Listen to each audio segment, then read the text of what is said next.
आसी और माया के जाने के बाद देव जब पलटता है तो उसके सामने इस वक्त वेद खड़ा था, उसका भाई। और वेद को देख देव स्माइल करते हुए बोलता है, ओह भाई आप एकदम से पार्टी से कहाँ गायब हो गए थे? देव के सवाल का जवाब देते हुए वेद कहता है, एक ज़रूरी कॉल था, तो बस यहाँ आवाज़ ज़्यादा थी म्यूजिक की, इसलिए कॉरिडोर की तरफ गया था। पर गायब तो तुम भी थे देव। और छोड़ो, पार्टी ख़त्म हो चुकी है, तो हमें घर चलना चाहिए।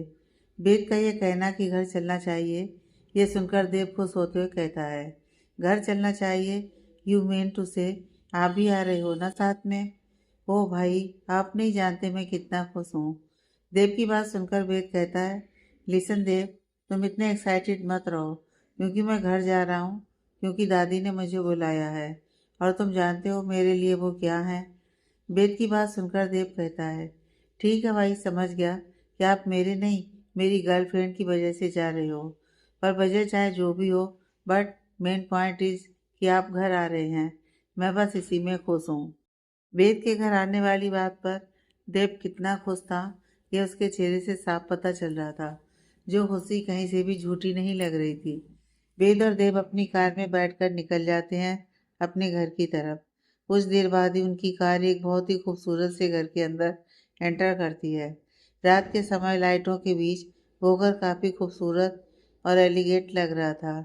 उस घर की खूबसूरती उस घर में रहने वाले लोगों का क्लास बता रही थी। दोनों भाई कार से बाहर आते हैं। वेद एक नज़र घर की तरफ देख एक गहरी सांस लेता है, जैसे यहाँ आने के लिए उसने किस कदर खुद को तैयार किया था। जैसे उसका मन नहीं था, पर जबरदस्ती आना पड़ा उसे यहाँ। वहीं देव भी जब वेद को इस तरह से अपने ही घर की तरफ देखते हुए देखता है, तो अपना सिर हिलाते हुए वेद के कंधों पर देव अपना हाथ रखकर कहता है, कुछ भी नहीं बदला है भाई, सब कुछ पहले जैसा ही है। घर भी और घर में रहने वाले लोग भी। देव के यह कहने पर वेद कहता है, हे जानता हूँ कुछ नहीं बदला, और शायद बदलेगा भी नहीं, पर मेरे इस घर में आने पर बहुत कुछ बदलता है। और ये तय है। जिस पर देव कुछ नहीं कहता, क्योंकि वेद की बातें सच थी। पर फिर भी वो बेद का हाथ अपने हाथ में थामे घर के अंदर लेकर जाता है और कहता है, आप आराम कीजिए, रात काफ़ी हो चुकी है और मेरी गर्लफ्रेंड भी अभी अपनी दवाई लेकर सो रही होंगी, तो आप उनसे कल सुबह मिल लीजिएगा। मैं तो चला भाई अपने कमरे में, आज बहुत थक गया हूँ। So I have need some rest. ये बोलकर देव सीढ़ियों से होते हुए अपने कमरे की तरफ चला गया। इधर वेद एक नज़र पूरे घर में देखता है, जहाँ पूरी तरह से सन्नाटा था। और वेद भी सीढ़ियों पर चढ़ने को होता है कि अपने कमरे में जाने के लिए, पर फिर कुछ सोच अपने पैरों को दूसरी तरफ मोड़ वही नीचे बने कमरे की तरफ जाकर एक कमरे का गेट आहिस्ता से खोलकर अंदर चला जाता है। वेद अंदर जाता है तो उसकी सोच के अनुसार ही एक बूढ़ी महिला वहीं अपने बेड से लगे एक कुर्सी पर बैठकर एक किताब पढ़ रही थी। और वेद के कमरे के अंदर आने से उसके कदमों की आहट भर से वो बूढ़ी महिला पहचान जाती है उन कदमों की आहट को। और वो अपनी पीठ दरवाजे की ओर किए बिना पीछे मुड़े ही कहती है, आ गया हमारे दिल का टुकड़ा, इतने महीनों बाद। ये कहने के साथ उन बूढ़ी महिला के चेहरे पर चमक और होठों पर मुस्कान थी। वेद अपने कदमों से उन बूढ़ी महिला तक की दूरी कुछ ही सेकंड में पूरी करता है और फिर वहीं उस कुर्सी के पास अपने घुटनों के बल बैठ उस महिला की गोद में अपना सिर रख देता है। वेद के ऐसा करने पर वो महिला बिल्कुल भी हैरान नहीं होती, बल्कि उनको देखकर लग रहा था जैसे वो वेद की इस हरकत से अच्छे से वाकिफ हों। वेद के अपना सर उनकी गोद में रखने पर वो महिला अपने हाथ में पकड़ी किताब को वही साइड टेबल पर रखते हुए कहती हैं, हमारा दिल का टुकड़ा कैसा है? आज आई अपनी दादी की याद, वो भी तब जब आज हमने मैसेज किया। अगर मैसेज ना करते तो आप आज भी नहीं आते। आपको अब अपनी दादी माँ की भी याद नहीं आती, तभी तो फ़ोन भी नहीं करते। क्या ही फर्क पड़ता है कि दादी माँ जिए या मरे? क्यों, है ना बेद? बेद जो खामोशी से बस अपनी दादी माँ की गोद में अपना सर रखे उनकी ममता को महसूस कर रहा था, वो दादी माँ के मुंह से उनके मरने की बात सुनकर गुस्से में कहता है, आप जानती हैं दादी माँ, मेरे इस घर में ना आने की बजाय कुछ भी नहीं रहा है इस घर में अब मेरे लिए। सब कुछ छूट गया, आपके दिल के टुकड़े का दिल पूरी तरह से टूट गया है। दादी माँ, आप सब जानती हैं, फिर भी ऐसी बातें कहती हैं।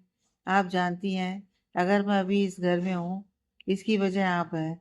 अगर मुझे किसी से मतलब है, तो वो आप हैं। फिर भी आप ऐसी बात क्यों करती हैं? आपके सिवा कोई भी नहीं मेरा। आपके बिना आपका बेद अनाथ हो जाएगा दादी माँ। आपकी ज़रूरत आपके इस दिल के टुकड़े को हमेशा है। हमेशा से सबसे कम शब्दों में बात करने वाला वेद अपनी दादी माँ के सामने अपने दिल की बात बोल रहा था। एक वही तो थी जो उसे समझती थी, और उनके सामने वेद बच्चों जैसे बनकर शिकायतें करता था। वेद की बातें सुनकर दादी माँ कहती हैं, जाना तो हमें पड़ेगा ही ना बच्चे। हमारे कहने ना कहने से क्या होता है? नियति में जो लिखा है वो कोई नहीं बदल सकता। और सबसे बड़ी बात, जिंदगी से कोई जाता है तो कोई नया आता भी है। ऊपर वाला इतना निष्ठुर नहीं है कि किसी से सब कुछ छीन ले। हर किसी के लिए कुछ सोचता होता है उसने। उसी तरह हम जाएंगे तो कोई ऐसा जरूर आएगा तुम्हारी भी जिंदगी में, जो हमारी तरह तुम्हें समझेगा। और तुम भी अपने मन की बात बिना किसी संकोच के कर सकोगे, क्योंकि वो इंसान भी तुम्हारा अपना होगा। और नहीं हुआ तो कब दिमाग से दिल में उतर जाएगा, तुमको एहसास तक नहीं होगा। अपनी दादी माँ की बात सुनकर वेद कहता है, मुझे कोई नया नहीं चाहिए अपनी लाइफ में, बस आप चाहिए हमेशा। वेद की बात सुनकर दादी माँ हंस देती हैं, क्योंकि इस वक्त जो वेद उनके साथ, उनके पास, उनके सामने, वो होटल किंग वेद बंसल नहीं, बल्कि उनका वेद था, उनका पोता। वो पोता जिसके लिए दुनिया की हर चीज़ से पहले उसकी दादी माँ आती है। वेद की जिंदगी में बहुत कुछ बदल गया, यहाँ तक खुद वेद भी। पर नहीं बदला था तो वेद के दिल में उसकी दादी माँ के लिए प्यार, जो उसके लिए पूरी दुनिया की हर चीज से ऊपर था।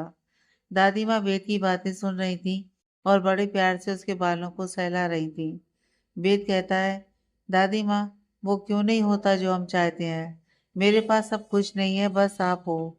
ये पैसा, पावर, रेपुटेशन, बस जरूरत होती है, जिंदगी नहीं।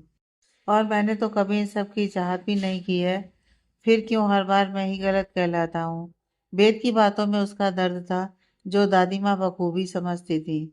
आखिर मेरी क्या गलती थी दादी माँ, जो वो मुझसे इतनी नफरत करती हैं? बताइए ना दादी माँ, क्यों करती हैं इतनी नफरत? क्या वजह है? दादी माँ वेद के बालों को सहलाते हुए कहती हैं, जानते हो वेद, जब मुझे तुम्हारे दादाजी इस घर में शादी करके लाए थे, कमी तब भी किसी चीज की नहीं थी। पर फिर भी उस वक्त तुम्हारे दादाजी अपनी कंपनी में सुबह 9 बजे से शाम 5 बजे तक नौकरी करते थे, क्योंकि उनका मानना था जब वो खुद को सबकी तरह नहीं समझेंगे, तब तक असली जिंदगी को नहीं समझ पाएंगे। और हुआ भी ऐसा ही। मुझे भी उनकी यही बातें पसंद आने लगी।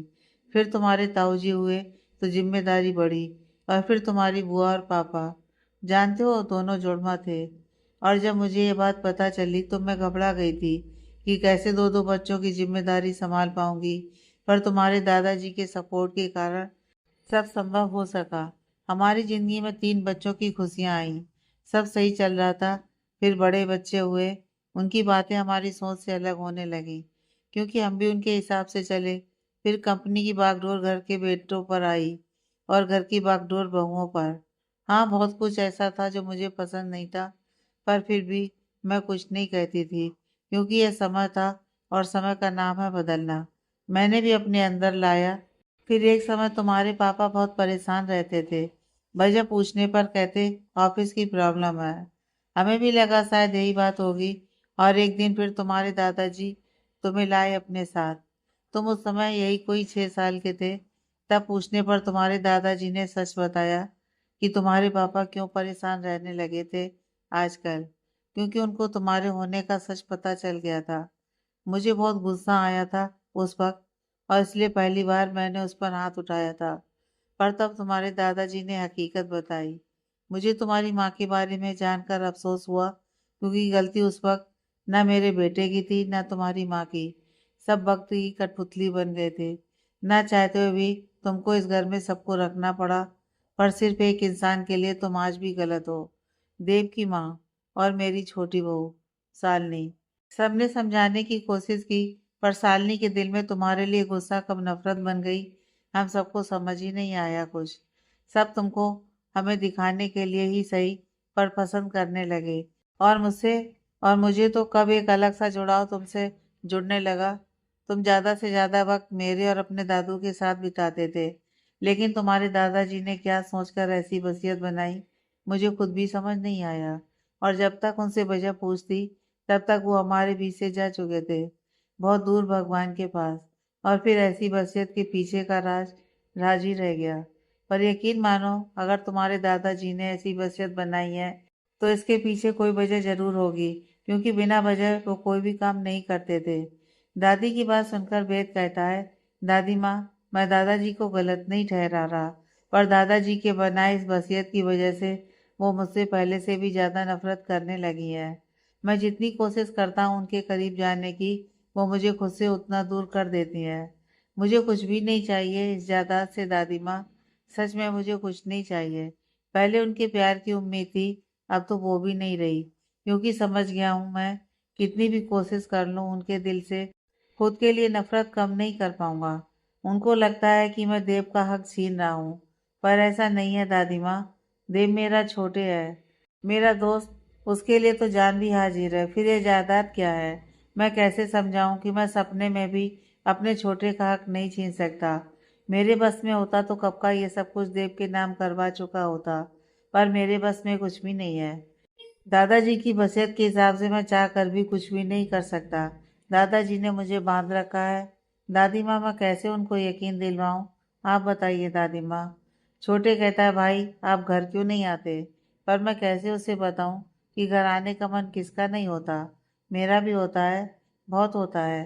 पर ये मेरा दिल ही जानता है कि मुझे देखने के बाद, जब उनके होठों की मुस्कान गायब होते देख उनके चेहरे पर खुद के लिए नफरत देखता हूँ, तो दादी माँ, ये कहते हुए वेद अपने दिल वाली जगह पर हाथ रखता है और कहता है, यहाँ दर्द होता है दादी माँ, अपने लिए उनकी आंखों में नफरत देख।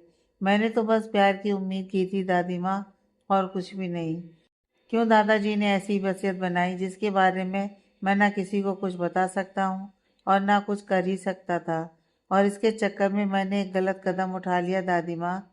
किसी के साथ सही करने के चक्कर में मैंने किसी के साथ गलत कर दिया दादी माँ। आपके बेटे ने उसके साथ गलत किया दादी माँ। मैंने आज उसकी आंखों में ना गुस्सा देखा ना नफरत, था तो खालीपन। जैसे उसकी वो खाली आंखें मुझसे सवाल कर रही हों कि किसी के साथ सही करने के लिए मेरे साथ क्यों गलत किया, किस हक से। उसकी जबान बेशक से कुछ नहीं बोली, पर उसकी आंखें सब कह गईं। वेद ये सब खोए हुए ही बोलता है, और वहीं दादी माँ वेद की बात सुनकर हैरानी से कहती है, वेद तुमने क्या किया ऐसा, किसके साथ, बोलो वेद, क्या किया तुमने। और कुछ किया भी होगा तो उसके पीछे कोई वजह होगी, क्योंकि मुझे अपने वेद पर भरोसा है। और ये बात दादी माँ ने जिस विश्वास के साथ कहा था, वो देख वेद अपने मन में कहता है, सॉरी दादी माँ, पर इस बार आपके बेस से गलती हुई है। और आप सही हैं कि इसके पीछे की वजह भी है, पर आपको बताया तो आपको ये बात अच्छी नहीं लगेगी, और शायद आप मुझसे नाराज भी हो जाएं। पर सच मानिए, अगर जरूरी नहीं होता तो नहीं करता, पर बहुत जल्दी ये सब खत्म होगा। मेरा वादा है। वेद को एक बार फिर खोए देख, दादी माँ कहती है। देख रही हूँ मैं कि जब से आए हो तब से न जाने कितनी बार खो चुके हो। कोई बात है क्या जो तुम्हें परेशान कर रही है, क्योंकि ऐसा अक्सर तभी होता है जब कोई बात दिल और दिमाग में होती है। अब बेचारा वेद क्या ही बताता दादी माँ को, इसलिए दादी माँ की बात को सुनकर कहता है, बस यही सोच रहा हूँ कि आप टाइम से मेडिसिन लेती भी हैं या नहीं। वेद ने इतना ही कहा था कि दादी माँ झट से कहती है, अच्छा जी, अगर इतनी फिक्र है अपनी दादी माँ की, तो शादी कर लो और मेरे लिए एक प्यारी सी बहू लेकर आ जाओ। बोलो कब ला रहे हो मेरे लिए बहू। दादी माँ की बात सुनकर वेद की आंखों के सामने आसी का चेहरा घूम गया। वो वेद का आसी की मांग भरना, गले में मंगलसूत्र पहनाना, वो उस रात होटल में आखिरी बार सोते हुए आसी का मासूम सा चेहरा देखना, और आज 2 महीनों बाद एक बार फिर आसी का चेहरा सामने आना, आसी का उसे देखकर भी ऐसे बिहेव करना जैसे वो उसे आज पहली बार मिली हो, आसी का उसको इग्नोर करना, एक बार फिर वेद को खोए देख दादी माँ खुद से कहती हैं, हमें पूरा यकीन है कि कोई तो बात जरूर है जो वेद को अंदर ही अंदर परेशान कर रही है, और हम भी वो बात जानकर रहेंगे, पर उससे पहले इन्हें असल दुनिया में वापस लाएं। दादी माँ कहती हैं, वेद, कल निशा यानी कि तुम्हारी माँ की बरसी है, तो कल तुम सब हो जाएगा दादी माँ, मुझे याद है, आप फिक्र मत कीजिए। वेद दादी माँ की बातों को बीच में रोकते हुए ही पूरी करता है और कहता है, आप अपना ख्याल रखिएगा दादी माँ, मैं अपने कमरे में जा रहा हूँ। और इस उम्र में आपका इतनी रात तक जागना बिल्कुल भी ठीक नहीं है। और ये कहते हुए वेद दादी माँ की टेबल पर रखी किताब को थोड़ी दूर रखते हुए कहता है, आप आराम करें, ये जरूरी है। ये कहते हुए वेद दादी माँ को बिस्तर पर लेटाता है और उनके ऊपर ब्लैंकेट डाल उनको कहता है, अब आंखें बंद। जिस पर दादी माँ कहती है, हम कोई 4 साल के बच्चे नहीं है वेद। जिस पर एक बार फिर दादी माँ की बात सुनकर वेद मुस्कुराते हुए कहता है, जानता हूँ कि आप 4 साल की नहीं है, पर 4 साल से कम भी नहीं है हरकतें आपकी। वो जो टेबल के पीछे आपने छुपा रखा था, वो देखा मैंने।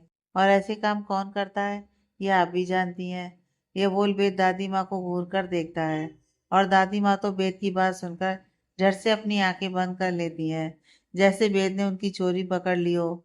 वही दादी माँ की हरकत देख वेद को हंसी आ रही थी, जिसे उसने मुश्किल से रोका, क्योंकि दादी माँ की हरकत इस वक्त सच में किसी छोटे बच्चे से कम नहीं थी, जो अपनी चोरी पकड़े जाने के डर से अपनी आंखों को बंद कर लेता है। ये सोच कि उसने आंखें बंद की हैं तो कोई उसे नहीं देख पाएगा। वेद दादी माँ के पास से उठता है और टेबल की तरफ जाता है और वहां से एक फोटो फ्रेम के पीछे रखी चॉकलेट को उठाता है और अपने साथ लेकर चला जाता है। दादी माँ, जो अपनी बंद आंखों को हल्का सा खोल वेद को अपनी चॉकलेट लेकर जाते देख चुकी थी, वो अपना मुंह बना लेती हैं। अगले दिन पूरे बंसल हाउस में आज शांति थी। वजह था आज किसी का भी घर में नहीं होना। और ये आज ही नहीं, हर साल का था। हर साल आज के ही दिन इस घर में शांति होती थी, क्योंकि आज कोई भी घर पर नहीं रहता था।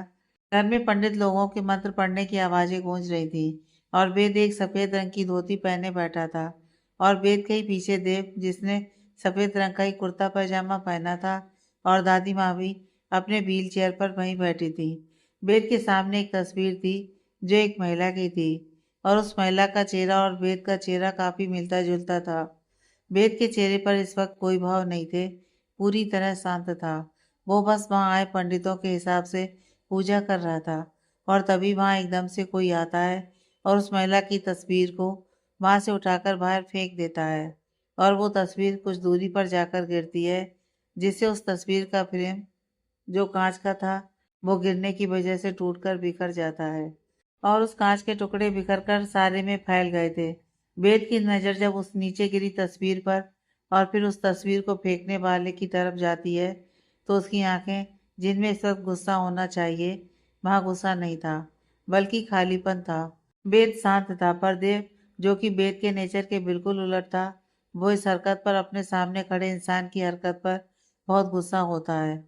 और फिर वो भी अपना गुस्सा दिखाते हुए वहां उस जगह रखी चीजों को तोड़ने लगता है। और देव की हरकत देख सब हैरान थे, क्योंकि देव से ऐसे किसी हरकत की उम्मीद वहां मौजूद किसी भी इंसान को नहीं थी। वेद अब भी शांत था, पर देव, जो हमेशा हंसते मुस्कुराते खुद में मस्त रहता था, आज जो देव सामने था, वो तो कोई और ही देव लग रहा था। दादी माँ खुद भी हैरान थी वेद के इस तरह के बिहेवियर से।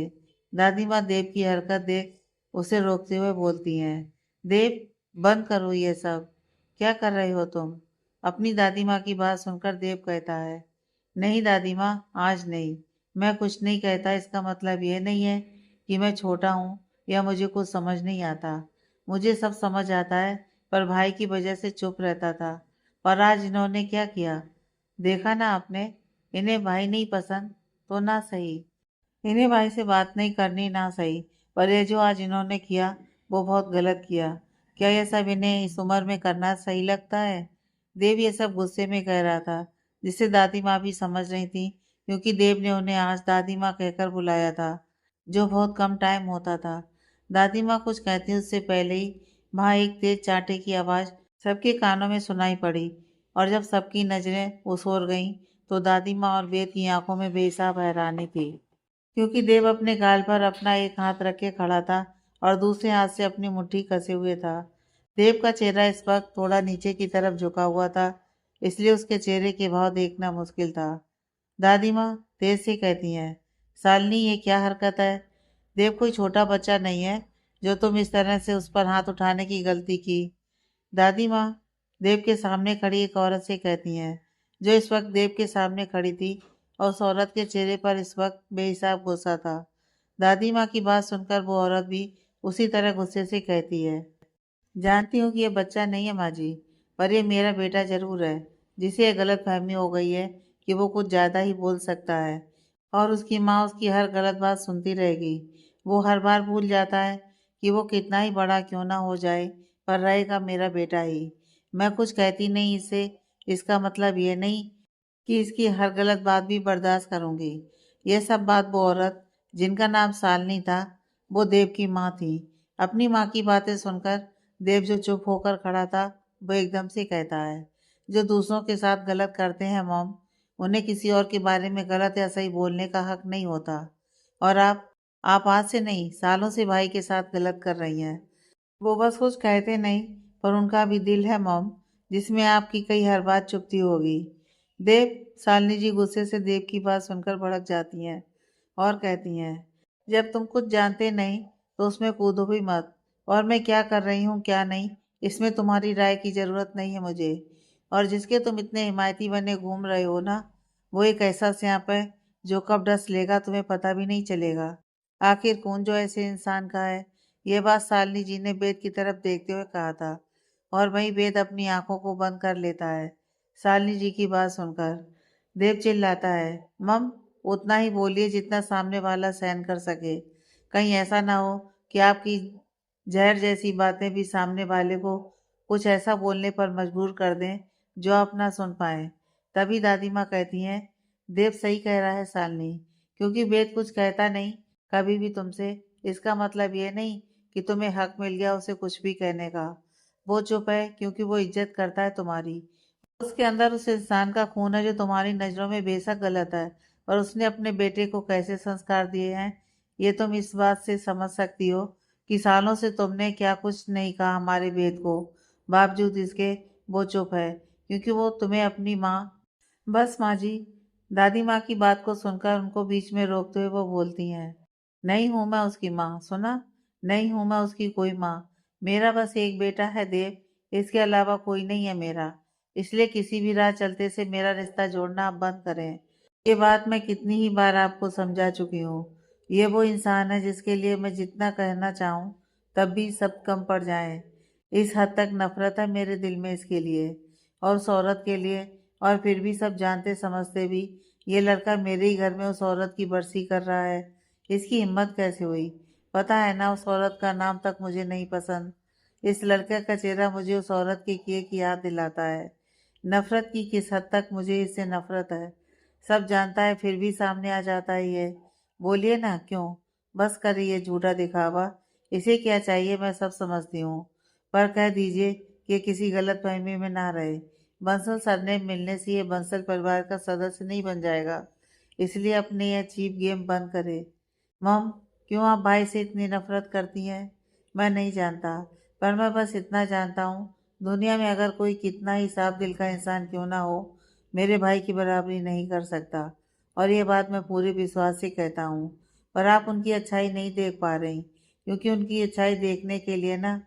यह बोल देव अपनी मॉम की तरफ देखता है और कहता है, खैर छोड़िए, मैं क्या ही कहूँ, क्योंकि आपको कुछ नहीं समझना। लेकिन बस इतना कहूँगा मॉम, आप हीरे को पत्थर समझने की गलती कर रही हैं मॉम। बेद की नज़रें इस वक्त देव पर थीं, जो उसके लिए अपनी खुद की मम तक से उलझ गया था। बेद की खाली आंखों में अब नमी तैर गई, जिसे उसने जल्दी साफ भी कर लिया, किसी की नज़रों में आने से पहले। भाई दादी माँ से जब और बर्दाश्त नहीं होता तो वो अपनी बुलंद आवाज में कहती हैं, शालिनी, देव, चुप हो जाओ तुम दोनों। बस बहुत हुआ। ये हमारा घर है, भूलो मत। और हमारे घर में आज भी हमारी चलती है, वो कोई ना भूले। हम बूढ़े हो चले इसका मतलब ये नहीं कि अपनी आंखों के सामने अपने घर में कुछ भी गलत होते देखेंगे तो चुप रहेंगे। हरगिज नहीं। अगर ऐसा लगता है किसी को तो गलत लगता है, क्योंकि ये घर हमारे पति का है और जाते उन्होंने इस घर की बागडोर हमारे हाथ में दी है। ये बोलते वक्त दादी माँ कांप रही थी, उनकी सांसें तेज चलने लगी। जो देख वेद और देव दोनों दौड़कर दादी माँ के पास जाकर कहते हैं। वहीं शालिनी अपनी सास की बात सुनकर बिना उनकी हालत पर ध्यान दिए वहां से गुस्से में चली जाती हैं। वेद कहता है, दादी माँ, ये आप प्लीज शांत रहिए। देखिए सब ठीक है, आप इतना मत बोलिए। आपको डॉक्टर ने ज़्यादा बात करने को मना किया है ना। फिर अपनी बात बोलकर वेद दादी माँ को पानी पिलाता है, जो पानी दादी माँ पी भी लेती हैं। फिर देव कहता है, सॉरी दादी माँ, जानता हूँ जो आज अभी घर में हुआ गलत हुआ और मेरी गलती है। मुझे मॉम से इस तरह से बात नहीं करनी चाहिए। पर दादी माँ, क्या सारी गलती मेरी है? अगर आज माँ की बरसी की पूजा है तो कर लेने देती शांति से, इतनी बात ही नहीं बढ़ती। वेद दादी माँ की खराब हालत देख एक नौकर को दादी माँ को उनके कमरे में आराम करवाने के लिए भेज देता है। फिर देव की बात सुनकर वेद कहता है, वजह जो भी हो देव, पर तुमको उनसे इस तरह से बात नहीं करनी चाहिए थी। भूलो मत, वो तुम्हारी माँ है, तुमसे बड़ी, और तुम्हें डांटने प्यार करने का पूरा हक है उनको। और यह हक उनसे तुम तो क्या, भगवान भी नहीं ले सकता, क्योंकि उन्होंने तुम्हें जन्म दिया है, जो बहुत बड़ी बात है। तभी देव, पर भाई, जिस पर वेद देव को भाई रोक अपना हाथ दिखा देता है, जो देव के लिए आगे कुछ भी ना बोलने का इशारा था, जो देव भी अच्छे से समझ चुप हो गया। और फिर वेद कहता है, से सॉरी देव, उनसे माफ़ी मांगो कि आज तुमने ना उनसे बस तेज आवाज़ में बात की, बल्कि बहुत गलत तरीके से पेश भी आए। जाओ देव, अभी के अभी। देव, पर भाई, मुझे नहीं लगता कि मैंने कुछ भी गलत किया है, तो क्यों कहूँ मैं सॉरी, बताइए। गलती तो उन्होंने की है, फिर माफ़ी मैं क्यों? देखिए भाई, अगर गलती मेरी होती तो मैं मांग लेता माफ़ी, पर आज मैंने जो किया उसमें गलती उनकी थी। सब शांति था, पर हमेशा की तरह शांति उन्होंने फैलाई। माँ की बरसी की पूजा तक ठीक से नहीं होने दी। जो इस दुनिया में ही नहीं है, उनके लिए ऐसी सोच रखना क्या सही है? वेद जो देव की कही हर बात को सुन भी रहा था और समझ भी रहा था, पर वो देव को इस वक्त कुछ भी नहीं समझा सकता था, क्योंकि शायद देव नहीं समझता।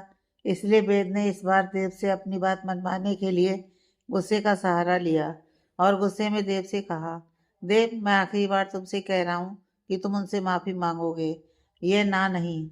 और अगर जवाब ना में हुआ तो भूल जाना कि वेद नाम का कोई तुम्हारा भाई भी था। भाई, वेद की बात सुनकर देव चिल्लाते हुए बोला और कहता है, यह सही नहीं है कि हर बार आप बड़े होने का फ़ायदा उठाकर मुझसे अपनी बात मनवा लेते हैं। आप जानते हैं आप मेरे लिए क्या हैं, और इसी बात का आप हर बार फ़ायदा उठाते हैं। पर भाई, आप भूल जाते हैं कि हर बार रिश्ते में अपनी बात मनवाने के लिए फ़ायदा देखना सही नहीं है। एक दिन ऐसा ज़रूर आएगा जब बात मेरी होगी और मानना आपको पड़ेगा। तब पता चलेगा कि दिल के खिलाफ जाकर बात मानना कैसा होता है, कैसे उस वक्त दिल पर चोट लगती है और दर्द सहना भी होता है और छुपाना भी, वो भी तब जब दर्द देने वाला ही अपना हो, दर्द की वजह भी कोई अपना हो। और यह बात बोलकर देव अब एक सेकंड वहां नहीं रुकता और निकल जाता है वहां से। देव की बातें वेद की कानों में गूंज रही थी। दिल के खिलाफ जाकर बात मानना कैसा लगता है, चोट दिल पर लगती है और दर्द सहना भी होता है और छुपाना भी, दर्द की वजह भी कोई अपना और देने वाला भी कोई अपना हो। वेद को इस बात को सुनकर पता नहीं क्यों पर बेचैनी सी होने लगती है, जैसे बहुत जल्द इस बात को असलियत में बदलने में ज़्यादा टाइम नहीं है। वेद अपने कमरे में सोफे पर बैठकर अपने लैपटॉप पर कोई काम कर रहा था और तभी उसके कमरे का दरवाज़ा जोर से खुलता है। और इस आवाज़ को सुनकर वेद अपनी नज़रों को लैपटॉप से हटाता है और सामने देखता है, तो उसकी आंखों में हैरानी थी अपने सामने खड़े शख्स को देखकर, और मुंह से निकलता है, आप यहाँ? इधर राजस्थान में आधी रात का समय था और इस वक्त अभिमान राजपूत के घर पर संभवी और उसकी पूरी टीम आई थी। आधी रात का समय उन सब ने इसलिए चुना था क्योंकि इस वक्त सब सोए रहते हैं और किसी को भी उनमें से किसी पर शक ना हो कि वो सब अभिमान राजपूत के साथ मिले हुए हैं और एक टीम है। अभिमान राजपूत भाई एक चेयर पर बैठे थे और एक नज़र सबको देखकर कहते हैं, कहिए, आप सबको कुछ खास पता चला गांव वालों के बीच रहकर? अभिमान राजपूत की बात सुनकर उनमें से एक कहता है, जी सर, इन 2 दिनों में मुझे एक बात पता चली है कि गांव के पीछे जो तालाब है वो बस एक तालाब नहीं, बल्कि उस तालाब से होकर अहंकार राजवंश की काली दुनिया है, मतलब गलत कामों से है। मैंने कल रात देखा था कि अहंकार राजवंश के आदमी एक बड़ा सा बैग लेकर तालाब के पास गए, फिर देखते ही देखते गायब। मैं हैरान था और आज भी वहां जाकर देखा तो वही सब। इसका मतलब उस तालाब से होकर कोई खुफिया रास्ता है। तभी एक लड़की कहती है, सर, मैं कल गांव में सबके घरों में बच्चों को पोलियो का ड्रॉप पिलाने गई थी, पर मुझे हैरानी हुई ये देखकर कि कोई भी अपने बच्चे को पोलियो की खुराक पिलाने को तैयार नहीं हुआ।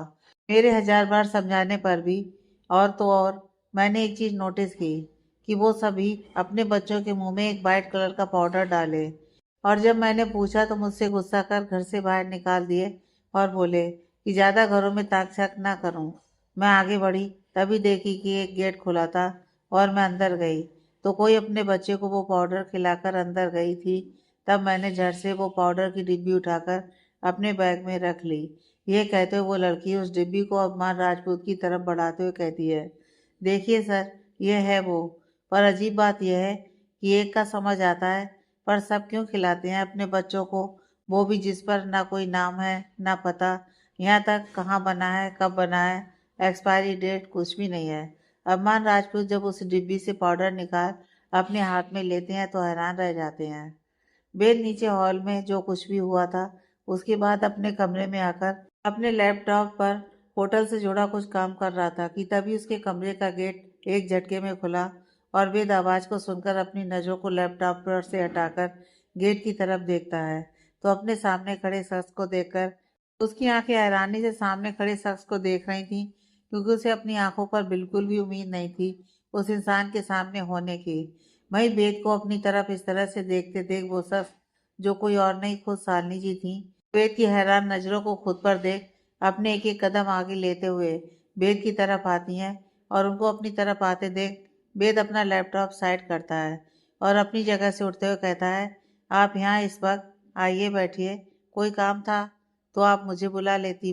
वेद इससे आगे कुछ कहता शालिनी जी अपना एक हाथ आगे कर वेद को आगे कुछ भी बोलने से रोक देती हैं और कहती हैं, मैं कब कहाँ जाऊंगी या क्या, मुझे कुछ पूछना पड़ेगा वो भी तुमसे। हो कौन तुम, हाँ बोलो, हु आर यू। ये मेरा घर है और तुम कोई भी नहीं, बस हमारे घर के खैरात पर पलने वाले और कुछ भी नहीं। और मुझे तुमसे बात करने के लिए किसी परमिशन की ज़रूरत नहीं है। शालिनी जी की बात सुनकर वेद अपने हमेशा वाले शांत अंदाज में कहता है, नहीं, मेरे कहने का मतलब वो नहीं था, आप गलत समझ रही हैं। मैं तो बस। वेद की बातों को सुनकर शालिनी जी कहती हैं, oh just shut up, I don't care your, मतलब ऑल दिस। और मैंने गलत समझा तो नहीं, मैंने गलत नहीं समझा, बल्कि मैंने बिल्कुल सही समझा है तुम्हें। तुम्हारे अंदर किसका खून है मैं अच्छे से जानती हूँ, और उसके खून के रग रग में फरेब था जो उसके बेटे में भी आया है। गलत तो मैंने सालों पहले समझा था उस पर विश्वास करके कि वो मेरी अपनी है। गलत मैंने सालों पहले किया था उस पर रहम कर इस घर में लाने का। गलत तो मैंने सालों पहले किया तो उसे अपनी अच्छी दोस्त, अपना शुभ चिंतक समझने का। पर वो तो नागिन निकली जो मेरे ही घर में रहकर मेरे ही परिवार को बर्बाद कर दिया, मेरी हंसती खेलती जिंदगी को खा गई। सालों पहले जो उसने किया था आज वही काम उसका बेटा कर रहा है, मेरे बेटे, मेरे देव की जिंदगी में। मेरा देव भोला है इसलिए तुम्हारी बातों में आ गया, पर मैं नहीं। एक बार जो गलती कर चुकी उसे बार बार दोहराने की गलती नहीं करूंगी। अरे मेरा देव तुमसे इतना प्यार करता है, इतनी इज्जत करता है, तुम्हारे लिए आज मुझसे, अपनी खुद की मौम तक से लड़ गया। शर्म नहीं आती तुम्हें? पहले वो औरत जो तुम्हारी माँ थी उसने मेरी शादीशुदा जिंदगी में आकर आग लगाई, मुझसे मेरा पति छीना, और अब तुम भी मुझसे मेरा बेटा छीनने की कोशिश कर रहे हो। साली जी की बातें वेद के दिल में किसी तीर की तरह चुभ रही थी। उसे बर्दाश्त नहीं हो रहा था। पास्ट में क्या हुआ क्या नहीं उसे कुछ भी नहीं पता था। बस दादी माँ ने उसे बताया था कि दुनिया उसकी माँ को कितना ही गलत क्यों ना समझे, पर वो कभी किसी की बातों को अपने दिल और दिमाग में लाकर अपनी माँ को गलत ना समझे। उसकी माँ बहुत अच्छी इंसान थी, बहुत अच्छी।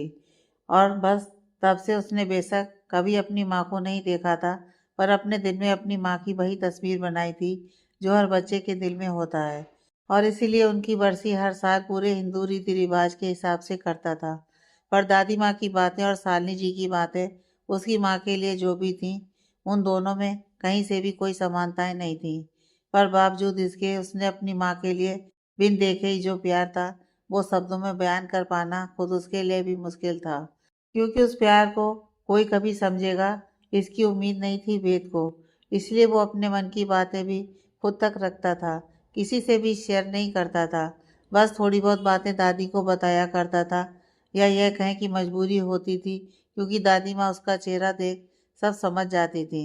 फिर कुछ भी उनसे छुपाना मुश्किल होता था, लेकिन ये उसका दिल ही जानता था कि वो चाहे अपने चेहरे पर कोई भाव नहीं आने देता था, पर उसके दिल पर उसकी बातें दिल को छलनी कर जाती थी।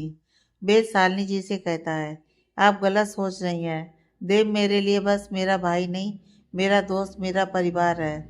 उसकी वजह से कभी भी मुझे परिवार की कमी महसूस नहीं हुई।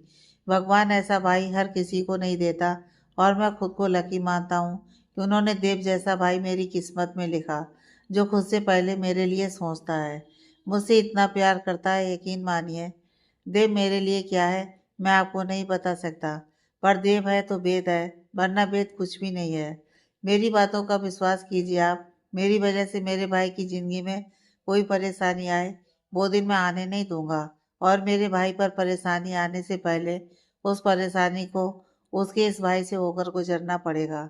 ये मेरा वादा है आपसे मॉम।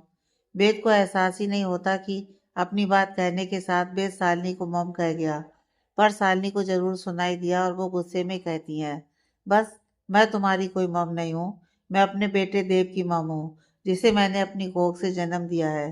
तुम उसके बेटे हो जिस इंसान से मैं अपनी इस पूरी जिंदगी में सबसे ज़्यादा नफरत करती हूँ। नफरत भी उतनी जिसकी कोई हद ना हो और ना अंत। इसलिए मुझसे रिश्ता जोड़ने की गलती मत करना, ना अभी ना कभी। और अभी जो कुछ कहे हो उसे याद रखना, ये नहीं कि बस कहने के लिए बोल गए और मैं सुन ली। और कभी मत भूलना ये सारी प्रॉपर्टी किसकी है, मेरे बेटे देव की है। और तुम बस तब तक जब तक मेरा बेटा सबको संभाल नहीं लेता। और याद रखना, तुम्हारी और मेरी डील, जिनमें से अब 2 महीने बीत चुके और अब बस 4 महीने। और फिर साली जी अपनी बात बोलकर चुप हो जाती हैं, और वेद कहता है, आप परेशान मत होइए, मैंने जो कहा था उसकी शुरुआत 2 महीने पहले ही कर दी। बस इस सब में कोई और, यह बोल वेद चुप हो गया, क्योंकि उसे अपने किए का गिल्ट हो रहा था जो उसने किया। और भाई शालिनी जी को फर्क नहीं पड़ता और वो वहां से चली जाती हैं। आसी और माया दोनों आज बहुत ज्यादा खुश थीं। कारण था पलक का बेंगलोर आना। आसी और माया ने मिलकर पूरा प्लान बना लिया था कि पलक के आने पर वो साथ मिलकर कितनी मस्ती करेंगे। फिलहाल तो अगले दिन दोनों को ही अपने अपने काम पर जाना था, जिस वजह से दोनों कुछ देर बातें करने के बाद सो जाती हैं। इधर अगले दिन हमेशा की तरह माया पहले आसी को उसके होटल छोड़ती है और फिर अपने काम पर चली जाती है। आसी होटल के अंदर जाती है कि उसे मिस्टर पाठक मिल जाते हैं, और आसी मिस्टर पाठक को कुछ कहती है कि उससे पहले मिस्टर पाठक कहते हैं, आसी, मिस्टर बंसल को तुमसे कुछ काम है, बहुत देर से अपने केबिन में बैठे हैं तुम्हारे ही इंतजार में। पाठक जी की बात सुनकर आसी सोच में पड़ जाती है और खुद में बोलती है, मेरे इंतजार में। यही सब सोच आसी उस ओर चली जाती है जिस तरफ केबिन था। आसी को यही लगा था कि हो ना हो ये जरूर देव सर होंगे। अगर इस बार उन्होंने कुछ कहा तो मुझे तो देखना। आसी खुद में ही बड़बड़ाती हुई जा रही थी, और फिर आसी को होश ही नहीं रहा। खुद में बड़बड़ाते हुए वो एकदम से केबिन का डोर ओपन करती है और अंदर जाकर कहती है, मैं आई कम इन सर। और यह कह आसी एक नज़र सामने की तरफ देखती है, जहाँ उसे अपने ठीक सामने कुछ दूरी पर वेद खड़ा दिखता है। और वही अपने सोच से उलट देव की जगह वेद को वहां पर देख आसी बस सामने की तरफ देखे जा रही थी। और वहीं अपने सामने आसी को देख वेद की नजरें बस अपने सामने खड़ी लड़की पर थीं, जिसने केबिन के अंदर आने के बाद अंदर आने की परमिशन मांगी थी। वेद की नजरें भी इस वक्त आसी पर थीं, जिसकी दो वजह थी।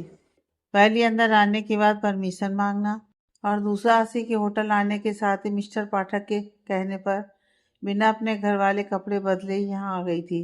और आसी इस वक्त घर के कपड़ों में थी। आसी ने इस वक्त लाल और काले रंग का पटियाला सूट पहना था, जो उसके गोरे शरीर पर बहुत ज़्यादा जच रहा था, और आसी उसमें बहुत खिल रही थी, जिस वजह से ना चाहते हुए भी वेद की नज़रें आसी पर थम गई थी। आसी वेद को अपनी ओर इस तरह से देखते देख एक नज़र खुद को ऊपर से नीचे तक देखती है। क्या उसमें कोई गड़बड़ है जो उसके सामने खड़ा इंसान उसे इस तरह से देख रहा था?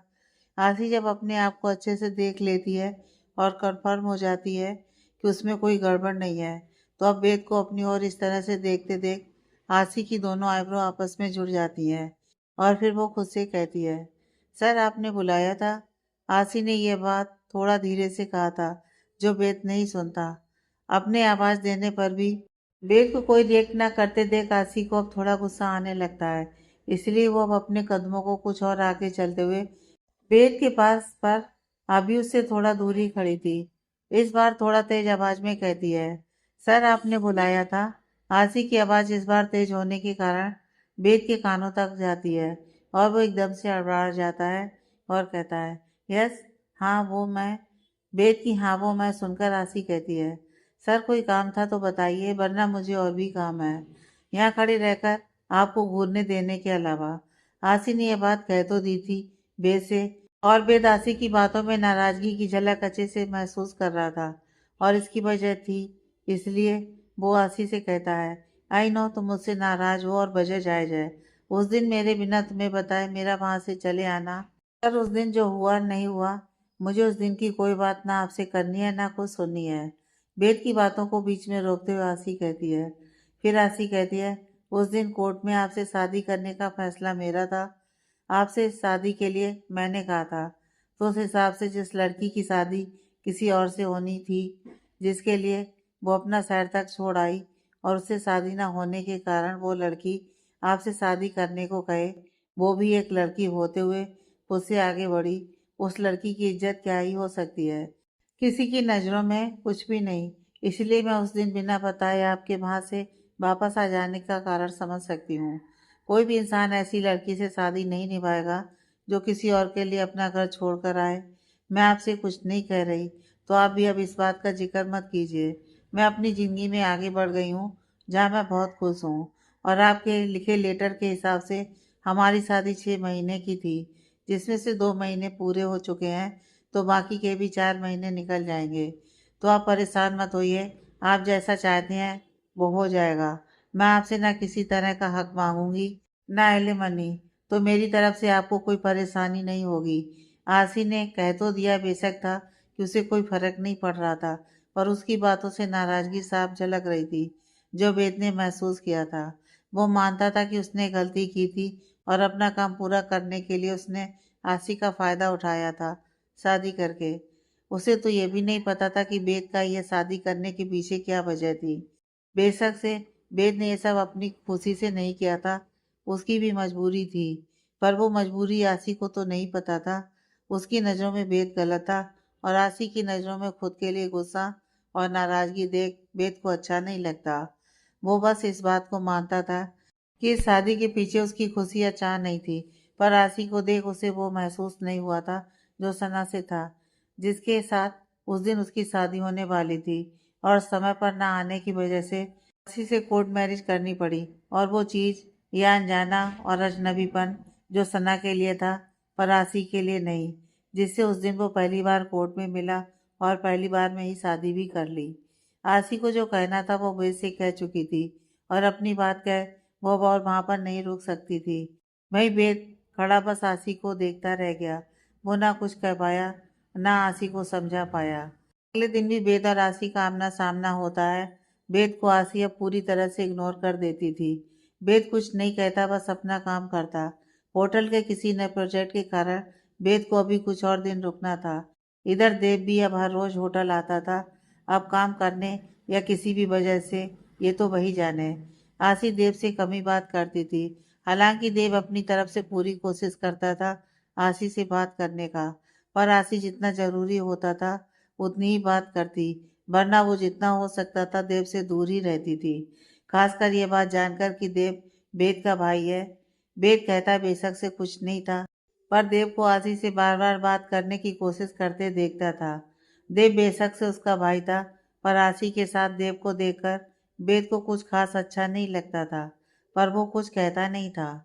इसी तरह कब एक हफ्ते का वक्त बीत गया, और इस एक हफ्ते में आसी उन दोनों भाइयों की वजह से चिड़चिड़ी हो गई थी, पर आज वो खुश थी। कारण था आज पलक आ रही थी। आसी ने मिस्टर पाठक से पहले ही बोलकर 4 दिन की छुट्टी ले ली थी, ताकि वो पलक और माया इन 4 दिन खूब मस्ती कर सकें। माया ने भी अपने ऑफिस में छुट्टी के लिए कह दिया था। अगले दिन वेद और देव अपने हमेशा वाले समय पर होटल आ पहुंच चुके थे, और अब देव को इंतजार था आसी का। और वेद बेशक से कुछ नहीं कहता था, पर आसी का इंतजार तो उसे भी रहता था। आसी का चेहरा सुबह सुबह देखना उसे सुकून देने लगा था। इधर 1 दिन 2 दिन तीसरा दिन भी बीत चुका था। वेद और देव आसी के होटल न आने पर परेशान थे, पर कहते या पूछते कैसे। और तभी देव भी इस वक्त वेद के ही केबिन में कोई फाइल पढ़ रहा था। तभी मिस्टर पाठक वहां आते हैं तो देव कहता है, पाठक जी, आजकल में सासी नजर नहीं आ रही, एनी प्रॉब्लम? देव का सवाल पूछकर वेद, जिसका पूरा ध्यान अपनी एक फाइल को पढ़ने पर था, वो देव का मिस्टर पाठक से पूछे गए सवाल को सुनकर वेद का ध्यान भी पाठक जी पर गया।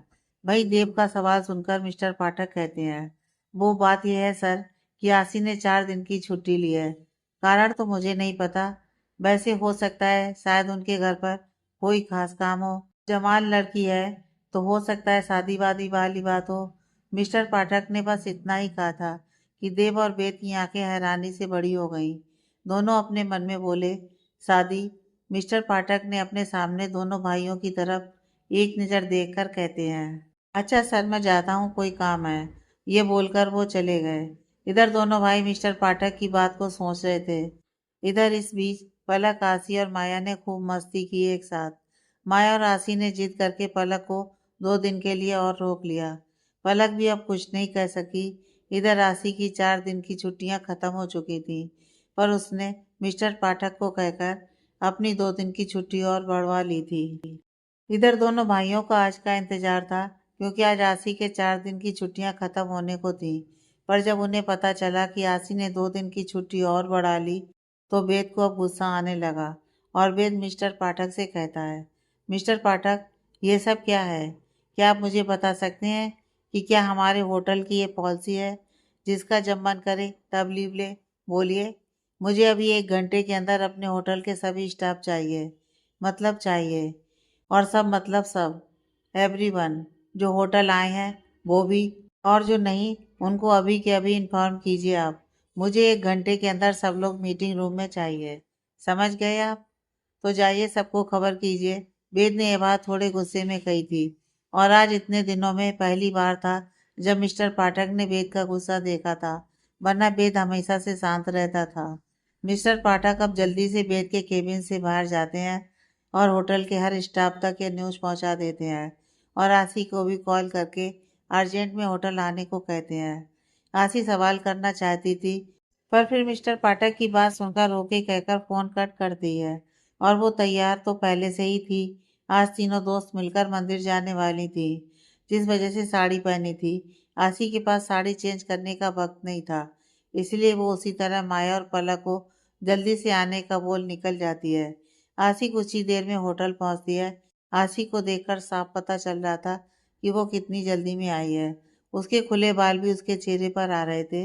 वो होटल आकर अपनी यूनिफॉर्म पहने उसे वहां भी वक्त नहीं मिला, और वो सीधा मीटिंग रूम में जाती है, जहां होटल के सब लोग पहले से बैठे थे। होटल के सब मेल लोग की नज़र आशी पर टिक गई थी, क्योंकि आशी को सब लोग पहली बार साड़ी में देख रहे थे, और आशी उस साड़ी में बहुत सुंदर लग रही थी।